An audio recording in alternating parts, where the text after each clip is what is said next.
Uh, Hi, I'm Mark Tamayo, and nandito tayo ngayon para gumawa ng sabon.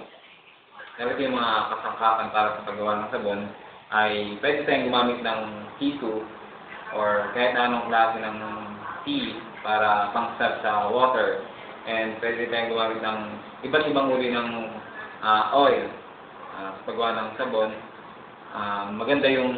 Mas magandang gumamit ng olive oil and coconut oil. Pwede siyang kahit na anong brand ng coconut oil. Then, depende yun sa paggawa ninyo ng sabon kung ano yung gusto nyo yung oil. Isa rin sa maganda sa paggawa sa ating skin ay ang palm oil. So, mas pinili namin yung Golden Pesta dahil mura lang siya. Kailangan din natin ng mga measuring cups.